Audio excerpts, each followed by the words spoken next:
मुल्क के कई शहरों में अब्र रहमत बरस पड़ी। पंजाब, खैबर पख्तूनख्वा, गिलगित बल्तिस्तान और आज़ाद कश्मीर में बारिश, पहाड़ी इलाकों में बर्फबारी।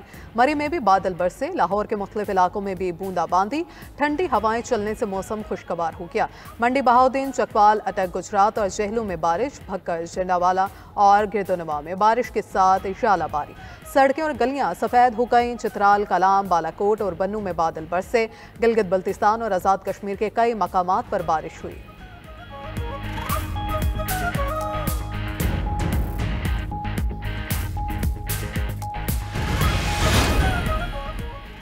बलोचिस्तान में जाफिर एक्सप्रेस पर हमला नाकाबिले माफी जुल्म करार। हमले के जिम्मेदारों और सहूलतकारों को खत्म कर दिया जाएगा।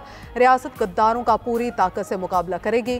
शहदा की कुर्बानियां राय का नहीं जाएंगी। वज़ीर आज़म शहबाज शरीफ का कोयटा में अमन व अमान से मुतल्लिक इजलास में इजहार ख्याल। कहा, तालिबान से रिश्ता जोड़ने वालों की वजह से आज हम ये दिन देख रहे हैं। कौम को दोस्तनुमा, दुश्मनों को पहचानना होगा। जाफिर एक्सप्रेस हमले पर एक टोला मुनज़्ज़म अंदाज में इंतशार को हवा दे रहा था। सवाल ये है, दहशतगर्दी के नासूर ने दोबारा सर क्यों उठाया? साबिक हुकूमत ने जेलों में कैद हजारों तालिबान को आज़ाद किया। वज़ीर आज़म शहबाज शरीफ और army chief general Asim Munir का CMH कोयटा का दौरा। जख्मी और मुतासरा खानदानों से मुलाकात की। जाफिर एक्सप्रेस हमले पर PTI का प्रोपेगेंडा इंतहाई शर्मनाक है। तहरीक इंसाफ के सोशल मीडिया अकाउंट्स ने जो किया वो सब ने देखा। PTI के भगोड़ों ने हमला करने वालों को कामयाब करार दिया। वज़ीर दिफा ख्वाजा आसिफ के असम्बली फ्लोर पर सियासी हरीफ जमात पर वार। कहा, शोहदा की तौहीन करने वाले इक़्तिदार की जंग लड़ सकते हैं, मुल्क की सालमियत की नहीं। ऑपोजिशन एक शख्स के इक़्तिदार की नहीं, मुल्क की बका की जंग लड़े। फॉर्म 47 का ताना वो देते हैं जो खुद मार्शल लॉ की पैदावार हैं। आप तो दहशतगर्दों के खौफ से बयान नहीं देते। कोई शर्मो हया होती तो वज़ीर दिफा मुस्ताफ़ी हो जाते। PTI रहनुमा असद कैसर का वज़ीर दिफा पर जवाबी वार। कौमी असम्बली में इजहार ख्याल करते हुए कहा, ख्वाजा आसिफ के दिलो दिमाग पर PTI और सोशल मीडिया छाया हुआ है। यह अपनी नाअहली का मलबा PTI पर डाल रहे हैं। असद कैसर ने अमन अमान के लिए कौमी इत्तफाक के राय पैदा करने का मुतालबा कर दिया। चेयरमैन PTI बैरिस्टर गौहर ने कहा, दहशतगर्दी पर सियासत नहीं होनी चाहिए। पाकिस्तान और इसकी सलामती हमें सबसे ज्यादा अजीज है। मीडिया से गुफ्तगू में सलमान अकरम राजा बोले, कुछ लोगों को PTI का लिबादा पहनाकर इनसे ट्वीट्स कराई जाती हैं। हम लाखों सोशल मीडिया अकाउंट्स को कंट्रोल नहीं कर सकते।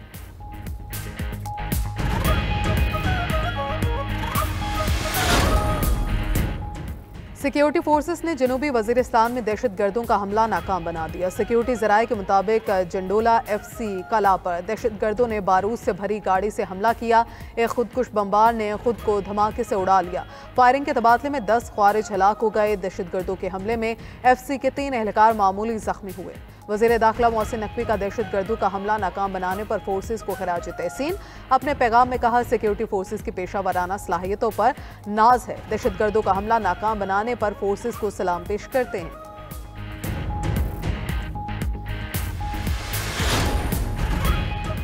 रूसी सदर का 30 रोज़ा जंगबंदी की अमरीकी तजवीज़ पर तहफ़्फ़ुज़ात का इजहार। व्लादिमीर पुतिन का कहना है, यूक्रेन के साथ जंगबंदी के लिए अमरीका के अज़ीम ख्याल की हिमायत करते हैं। मुआहिदे के लिए बहुत सी चीज़ों पर बातचीत की ज़रूरत है। जंगबंदी के अहदाफ गैर वाज़ेह हैं। मकसद देर पा अमन होना चाहिए। अमरीकी सदर ने पुतिन का रद्द अमल नामुकम्मल करार दे दिया। कहा, हमें जंग को तेज़ी से ख़त्म करना होगा। रूस जंगबंदी पर राज़ी ना हुआ तो ये इंतहाई मायूस कुन लम्हा होगा। उम्मीद है पुतिन राज़ी हो जाएंगे। उधर यूक्रेनी सदर ज़ेलेंस्की कहते हैं, पुतिन के रिमार्क्स अमरीकी तजावीज़ मुस्तरद करने के मुतरादिफ हैं।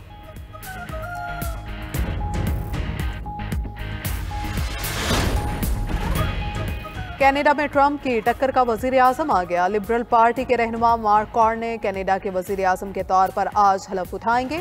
मार्क कार्ने के साथ उनकी काबीना के अरकान भी हलफ उठाएंगे। मौजूदा वज़ीर आज़म जस्टिन ट्रूडो तकरीब से पहले मुस्ताफ़ी हो जाएंगे। मार्क कार्ने 20 अक्टूबर को अगले पार्लिमानी इंतखाबात तक बतौर वज़ीर आज़म काम करेंगे।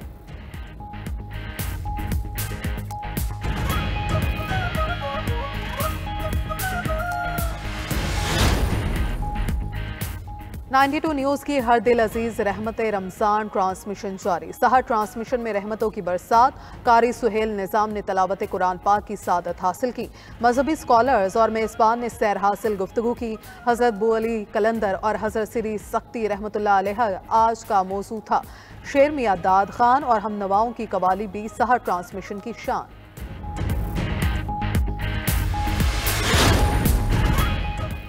और सफेद और निखरे चांद ने सुर्ख चादर ओढ़ ली। रवा साल के पहले मुकम्मल चांद ग्रहण का आगाज हो गया। 11:26 पर ग्रहण मुकम्मल होगा। चांद ग्रहण का इख्तिताम दोपहर 3 बजे होगा। ब्लड मून का मुनफरिद मंजर पाकिस्तान में नजर नहीं आएगा। अमेरिका, ऑस्ट्रेलिया, अफ्रीका, यूरोप और कुछ एशियाई ममालिक में देखा जा सकेगा।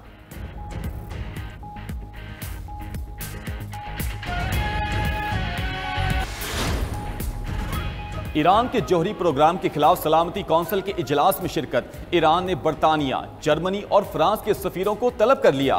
ईरानी वजारत खारजा ने कहा, इजलास अमरीका का यकतरफा सियासी और इश्तियाल अंगेज इकदाम है। इजलास बुलाने का कोई तकनीकी और कानूनी जवाज नहीं था।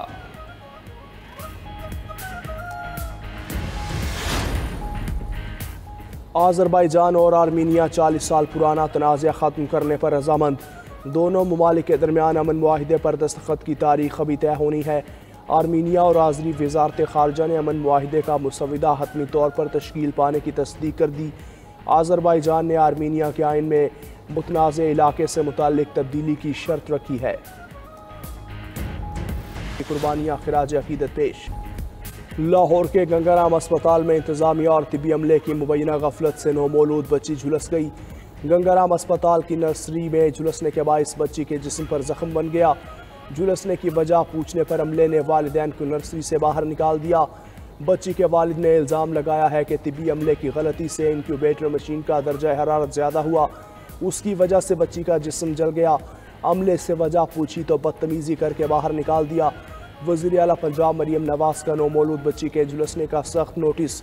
सेक्रेटरी हेल्थ से रिपोर्ट तलब।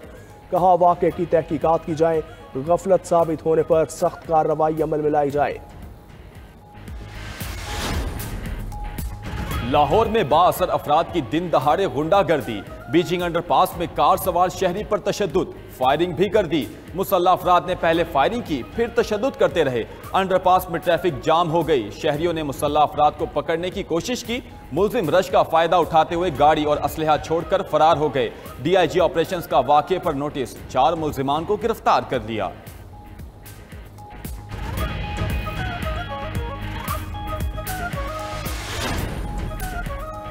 सारा शरीफ कत्ल केस, वालिद और सौतेली वालदा की सजाओं में कमी की अपील मुस्तरद।